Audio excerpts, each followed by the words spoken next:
And he stepped up on the veranda, and I went out there and I said to him, how dare you pull in my grill like this? Do you have a search warrant or anything for my child? And he was like, sorry, mommy, man, sorry, mama. Me call her and she not answer. And that's when I really, really start telling her, Donna, you need to get rid of this boy. And the mere fact that he have a girlfriend who is a police from Harper Tree, she just have a baby for him at about 8 months now. Every time she go to the house, the police woman shows up and they have physical and verbal conversation, and one time my daughter came home with a scar on her neck, and I was like, Donna, what happened?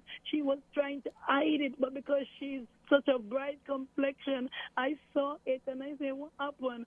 She said, Catherine kicked off the door and came in on Noel and her, and she said Noel was in the middle, and Catherine was trying to throw her hand over him, and because of her nails were so tall, the nails dig into my daughter's flesh. And I said, we are going to continue going here until this woman kill you, because she is a police. She have access to do things. But Donna just never listened. Now I get news from people telling me that a little after 4:30, they saw Kathy walking in the apartment with another police woman and a man in plain clothes. And then they hear noise and quarreling and explosions of glasses breaking up.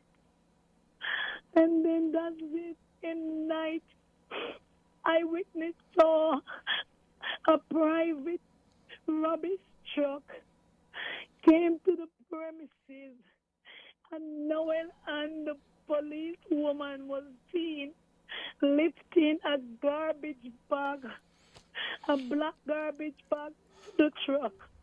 And it was only just that one item, and the truck left the premises.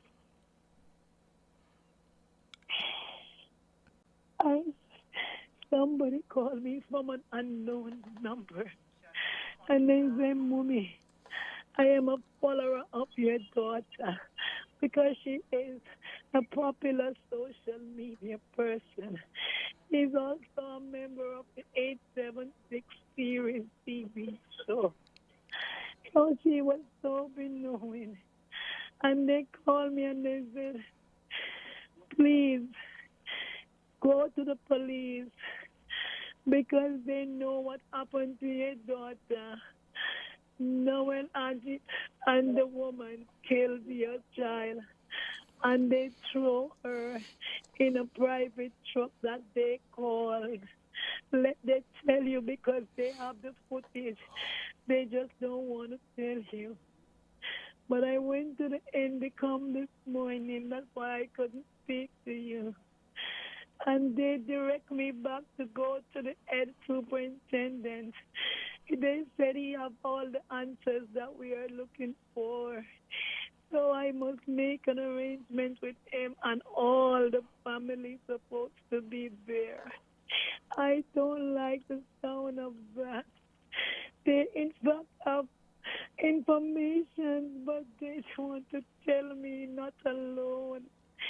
They know what happened to my child. On the spot news media, we got the latest news. We don't care about the views, we just representing right. Put local news internationally every night. On the spot, wave that Jamaican flag from left to right. Let's get it right, y'all know the type. We ain't dealing with the hype. We make it take flight.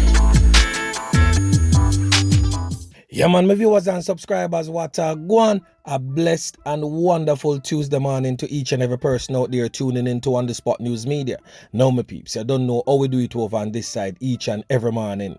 We have to give thanks and praise to the Most High Creator for the preservation of life, because life is indeed the greatest. So in the morning, my peeps, we wish to uncover the truths surrounding the disappearance of the young social media influencer Donna-Lee Donaldson. As you heard in the clip before the intro, that was her mother speaking her truth. But I just want to make it abundantly clear that the latter part of what her mother said about the private garbage truck coming onto the premises and the man and the woman was seen carrying one item placing in that garbage truck before the garbage truck drove off the premises is hearsay. That is not yet proven, whether by video evidence or otherwise. Those things was just said to her privately by unknown persons who reached out to her, not wishing to name themselves. And that is one of the reasons why On The Spot News Media did not do a blog on it as yet, because of all the opinionated so-called facts out there in the social media space on every platform. A whole lot of people texting me this and that via email, DM, whatever the case may be, trying to sway the case, trying the case in the court of public opinion, of course. So given the high profile nature of this missing person case, social media personnel has to be careful of what they put out there in the space as facts versus opinion or just plain old hearsay. So anyway, my peeps, I go play for you now the DCP, that is the Deputy Commissioner of Police in charge of the crime portfolio. That is Deputy Commissioner C0Pz Bailey, as he weighs in with the facts as it relates to the investigation of the alleged missing person. So my peeps, this is no hearsay from nobody. This is not no second party nothing. We heard from the mother. Now we are going to hear from the key investigators in this missing person report. Listen.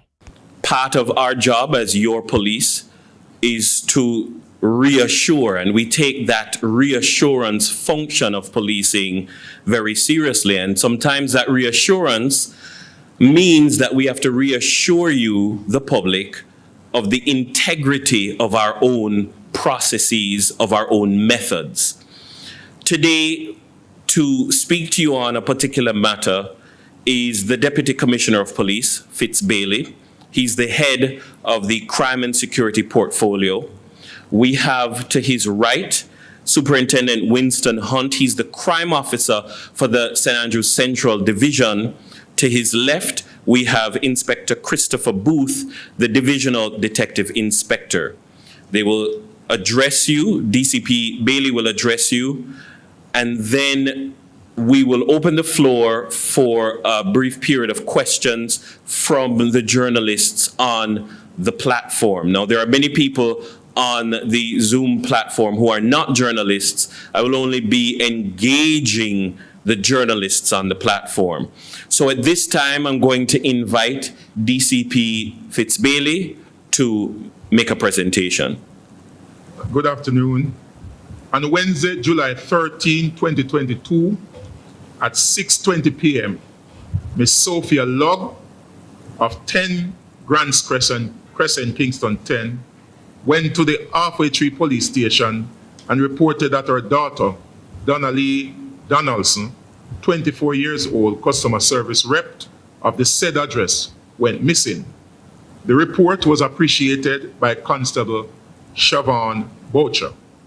The allegation is that on the 11th of July, 2022, about 10 p.m., Miss Donna-Lee Davison was picked up at her house by her boyfriend, Constable Maitland, in a black BMW motor car registered 9104HZ to spend the night with him at an apartment located at Chelsea Manor. Constable Maitland is stationed at Constant Spring Police Station. Since then, Miss Love reported that she has not seen or heard about her daughter. Further information is that Constable Maitland is the father of a child for a district constable who is stationed at the Halfway Tree Police Station. Constable Maitland indicated to Ms. Lugg that Donna-Lee Donaldson left his apartment on Tuesday, July 12, 2022, sometime after 11 a.m., and he has not been seen or heard of since. Having received the report, the missing person protocol was activated by the police. This includes the capturing of the detail from Miss Lugg, as well as the circulation of the particular of the missing person, along with her photograph, which was actually communicated to the CCU. On Thursday, a review was done, a case review was done at the St. Andrews Central headquarters, and during that review, a number of lines of inquiries were identified. On Friday, the apartment of Constable Maitland was processed by the forensic scenes of crime investigators. The security post was checked and observation of CCTV footage opportunities identified. Hospitals were checked and other inquiries, including speaking to prospective witnesses, were done. On Friday, the 15th, the commanding officer for St. Andrews Central, Mr. Nesbitt, actually spoke with Miss Lugg, the mother of the missing person. Superintendent Hunt, the crime officer for St. Andrews Central, spoke with the aunt of the missing person and exchanged number. CFCD was contacted for the extraction of the CCTV footages. On Saturday the 18th, the scene was revisited by Detective Inspector Levy and a team from St. Andrews Central, and the CCTV footages were extracted by the CFCD, the Communication Forensic Division of the JCF. A statement was recorded as well from a prospective witness.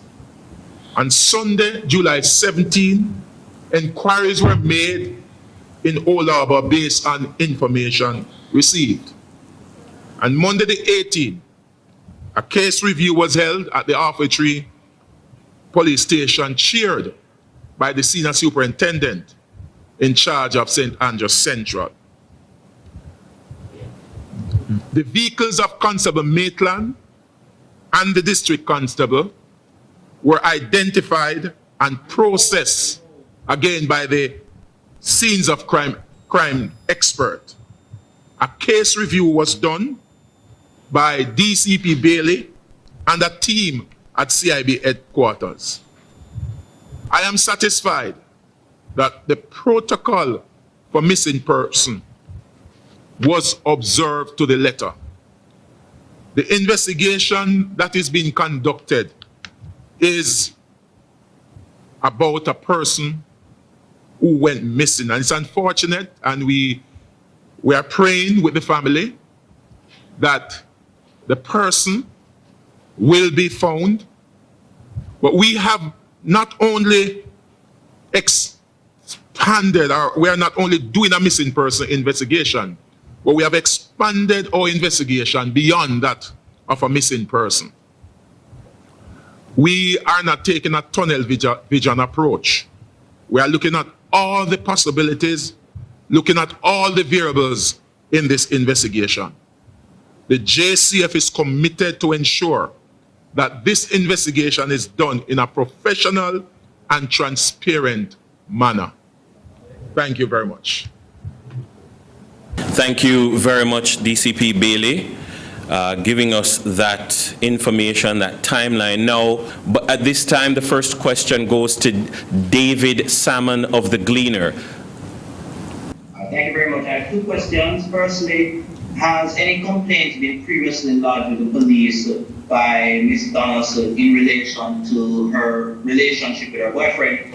And secondly, can you confirm if there are any potential persons of interest that the police are looking for that will play a role in this investigation? Okay, for the first question, I am not aware of any report regarding any interaction or any challenge between the boyfriend and Miss Donaldson. I'm not aware of that. We have no such report.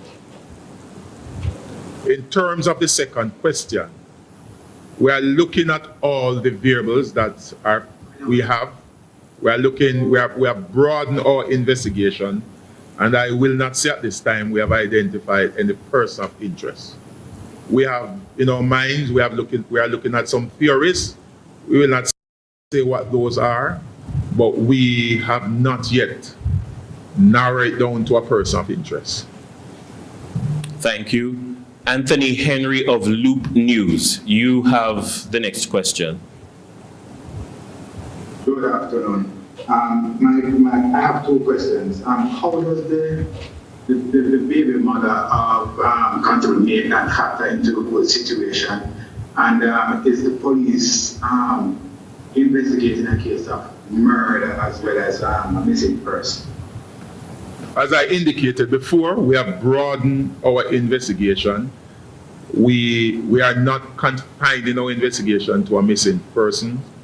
We are looking at all the variables that we have identified. We are doing a lot of research, and I'm not going to say we are now looking at a homicide, but anything is possible. So we are ensuring that we capture all the evidence that are available, that whatever we find, there will be no shortfall in terms of the approach that we have taken in the investigation. Thank you. I must point out that the cars were processed, that both cars, that's for Mr. Maitland and the female, the woman district constable, and we are looking on other things that we consider to be of evidential value. Thank you very much, Anthony. I see no other raised hands. Are there any other journalists on the platform who'd like to ask questions?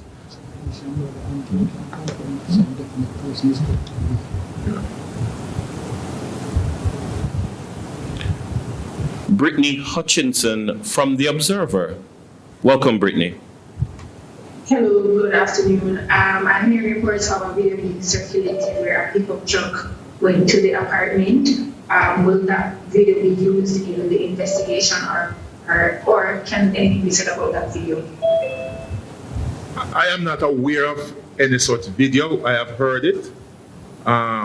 Whatever we can put our hand on, we will examine to see if it can be of evidential value. We have actually recovered in excess of 20 hours of CCTV footage, and that is being processed. We expect that at the conclusion of processing those footages, we will possibly identify some things that we consider to be of evidential value. I want to point out too that we have not yet determined that a definite person is dead. So we can't, say that we are investigating a murder. We hope that we will find Miss Donaldson alive, but within the same breath, we are just exploring all the leads that we have. And if it results in that, she's dead, then I don't think there will be any shortfall, in the approach that we have taken in the investigation. Thank you, sir. We have a question from Chevon Wayne Campbell, which says, have you been able to establish a timeline of Miss Donaldson's movements after she was picked up via the CCTV footage? Have we spoken to being picked up by CCTV? We've not spoken to that, so I'm not certain how that question applies. We acknowledge that journalists have a job to ask the probing questions, but some of these questions that are being asked are based on hearsay. Some of the questions that are being asked are, it is too early in the investigation to answer. We do not want to say or do anything that is prejudicial to the possible course that the investigation might take. But that question that you have posed, I'm not certain that it's properly posed, given that you've said something that we have not commented on at all. Are there any other questions? Ricardo Brooks from Nationwide says, good afternoon. You say you have identified no person of interest or subject. Is it that the evidence gathered so far points in no certain direction or gives no indication? What I will say at this time, it's early days. I indicated earlier on that we are looking at some theories, but we will not disclose those. We are looking, and as I indicated before, we have broadened our investigation. We are looking not just at the person going to the apartment, but we are looking far beyond that. And I think that's as far as I can go at this time.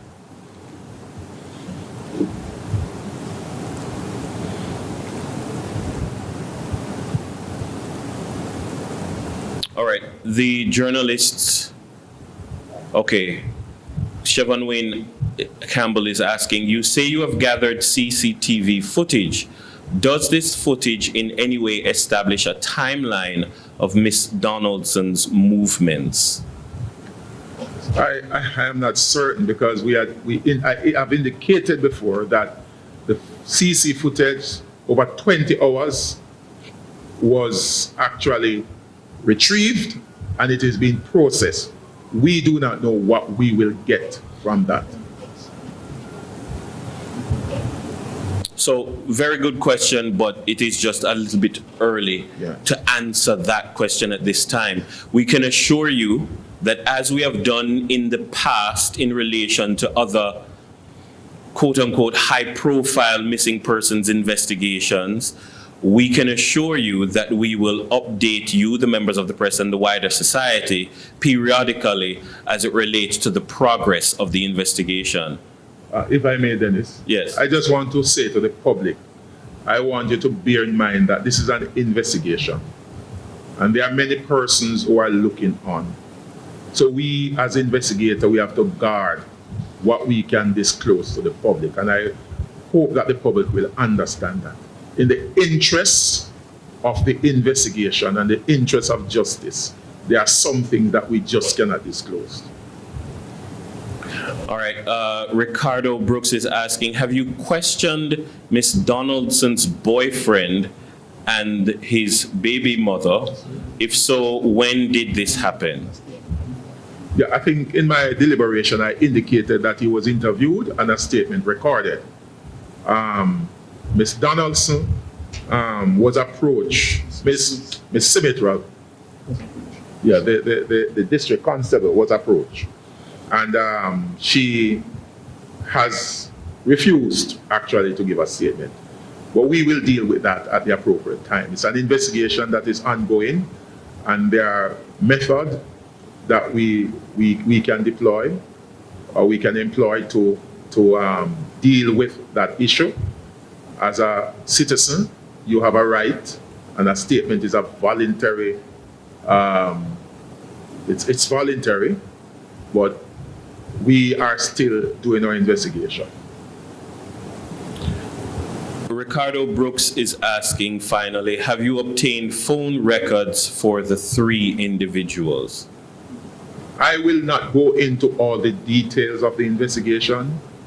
It's an investigation, it's a criminal investigation that we are conducting. A missing person which might end up into a criminal investigation. So we have to be guarded in terms of the type of information that we give to the public.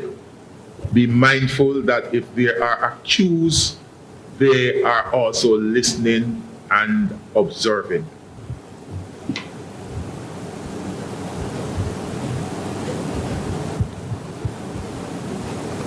All right, that is all the time. I'm not seeing any further questions from the journalists on the platform.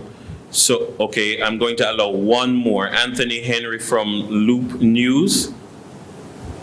Yes, probably DCP really had said it before, but the audio was choppy. I'm trying to find out, how does the big mother factor into all of it? Because, I mean, some of us, she came in out of left field. Well, is there anything that we have text or their previous threats to her from the baby mother? Because we understand how sometimes this relationship works. How does the big mother factor into all of it? I'm going to say this again. Whilst we want to give as much information to the public, we cannot do an investigation in the open. We have to be mindful that as an investigator, we are here to serve the interests of justice. And so we cannot disclose everything. And I crave your appreciation and understanding of this. What I will say is that the investigation is given significant attention from the highest level. We are going to ensure that the investigation is transparent, and that's what we are doing. From the level of the portfolio, we are given that level of oversight. The CIB headquarters is also given oversight, and there will be frequent case conferences. And at the end of it all, we will get back to the public to let you know what is the end result of this investigation. We want to ensure that the family also receive closure, because that is very important. Whether the missing person is found alive, and let's hope and pray that that is the result. But if it's the other way, we want to ensure that the family gets closure to this investigation, and we are committed to ensure that that is done. There's another matter that maybe I just want to say a few words on, and that matter relates to the murder of Philip Wallace and the shooting with intent of Manny Ellis, which was committed on Saturday, July 16, at 3 Greenslide Close, Red Hills, St. Andrew. I will just say that this investigation is being done jointly by INDECOM and MID, that's the Major Investigation Division. So far, 2 police officers are in custody, and 1 fled the island.